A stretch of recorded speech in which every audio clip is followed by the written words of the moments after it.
This is chapter 3, lesson 5, the last lesson in this chapter. So let's get going with the notes for this. Chapter 3, lesson 5. And this lesson is about rates and specifically unit rates. That's the big part of this lesson, and we'll spend a few days on things related to unit rates. So this lesson is just geared towards getting you the basic understanding of what a unit rate is, how to find it, and then we'll dive deeper throughout the next few days of practice. But big question is, what is a unit rate? We'll start with the definition and then I'll give you an example. So a unit rate by definition is a type of ratio that compares one quantity of something. And the key word here is one. So when you have a unit rate, you're looking at one of something. So on the screen, you can see I've got a picture of 3 pizzas. So I might say like a pizza place sells 3 pizzas for $27.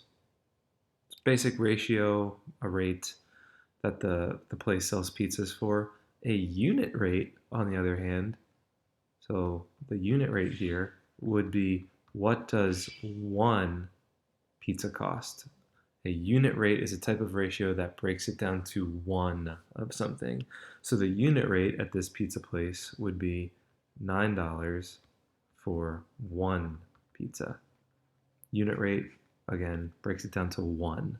So a rate or a ratio is just comparing the pizzas to the price for the pizzas.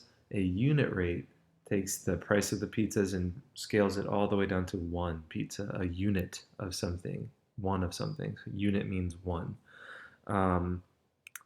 And throughout the rest of this video lesson, we'll just be looking at a couple examples. So our first one here, we've got the situation. It says Samuel can do 120 jumping jacks in 2 minutes. If I was to just write the basic ratio that this situation describes, it would be 120 to 2. 120 jumping jacks in 2 minutes. Maybe you write it this way.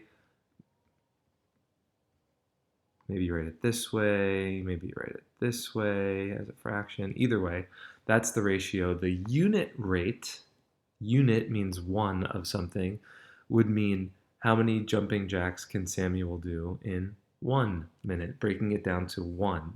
So if it was 120 to 2 and I wanted to break it down to something to 1, I'm simplifying. And we simplify ratios or rates by dividing.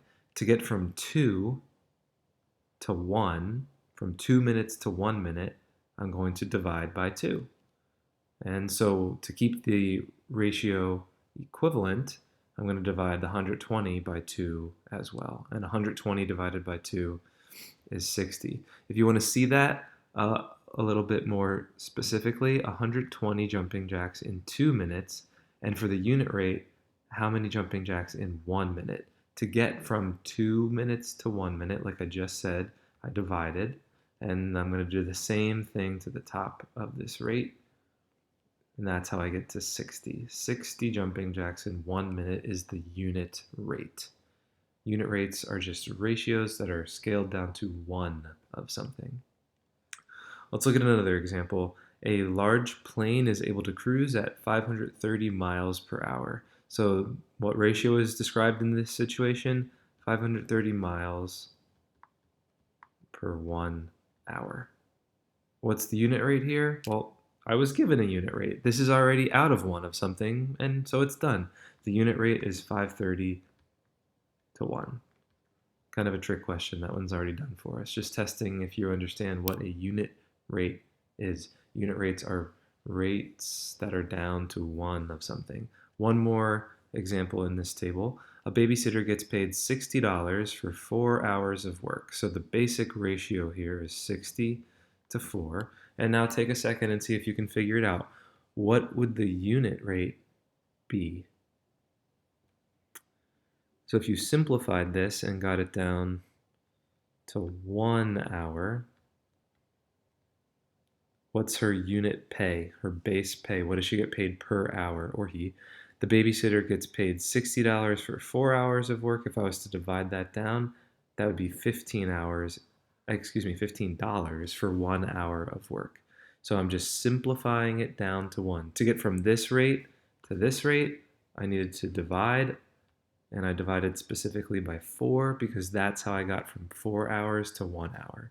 And 60 divided by 4 is 15. That's where the 15 comes from. So there's some basic examples. Let's look at one or two more. This is pretty sure this is the correct time. I rounded a little bit, but the Olympic record for the men's 100-meter free swimming is 47 seconds, and the Olympic record for the women's 50 free is 24 seconds. Question one, what was each rate of speed? So that's a simple question. For the men's, the rate is 100 meters in 47 seconds.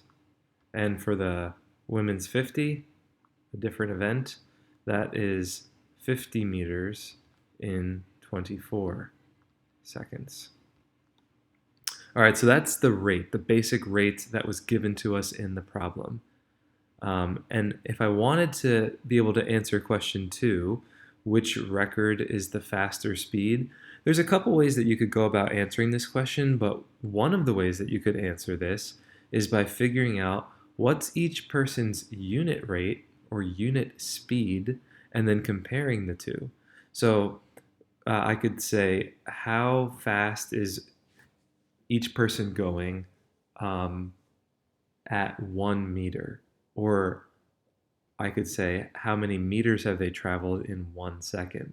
So one of the ways that I could answer this question is by finding the unit speed, the unit rate, and then comparing the two. I know some of you would have said, well, this is 100 and this is 50, so why not just make the 50 into 100 and then see how fast the woman could go, how fast it would take her to do 100 meters. So that's another way to answer this question, but you could also have simplified it down and figured it out. Either way, the the male who completed the 100-meter free in 47 seconds is a little bit faster. If this woman was to double her distance and do 100 meters, it would have taken her 48 seconds. And so who's faster? Just by a sliver, the guy was just a little bit faster in this example. All right, let's look at another one. This is a question that you'll see more often in the work that we do in the coming days. Oftentimes, unit rate is something that's applied to money and costs of things. In this example, you're comparing two different types of coffee and asking which coffee is the better value. So better value means a couple things, but one of the things that it means is which one is priced better.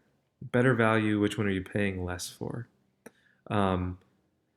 And unit rate could also be sometimes called unit price. What's the base price of one thing versus another thing? And that's something that people do a lot to compare and figure out what's the better deal.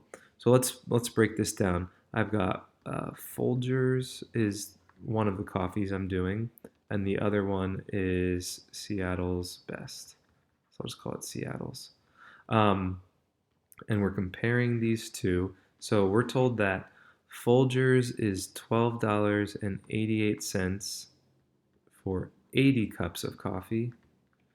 How much is 1 cup of Folgers?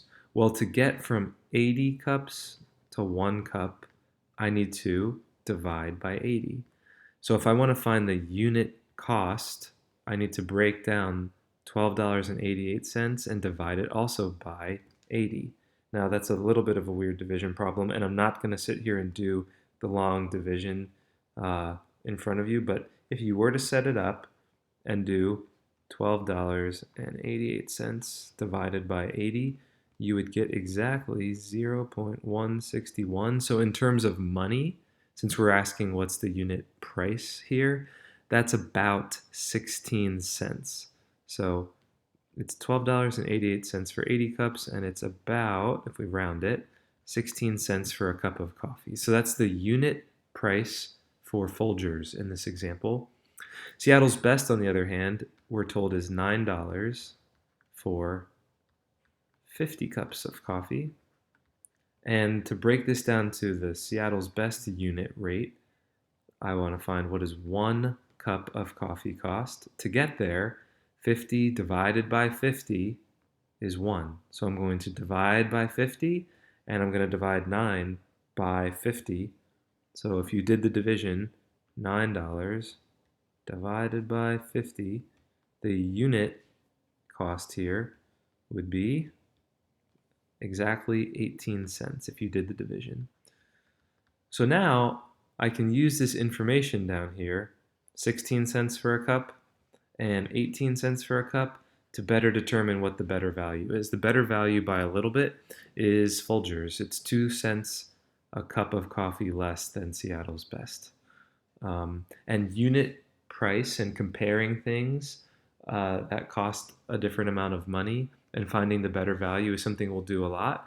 And the way that I'd like to see you approach this is finding the unit cost of the two items that you're comparing and figuring out which is the better deal or the better value. Just to recap what we did in this brief lesson on unit rates. Number one, what is unit rates? Unit rates are types of ratios that look at one of something. Ultimately, you're going to be doing a lot of simplifying, breaking things down to what one of something is or costs. It just depends on the situation. And like I said, we'll do tons of practice in class on this, but bring any questions that you have with you. We'll go over them, and then we'll start practicing. I'll see you in class.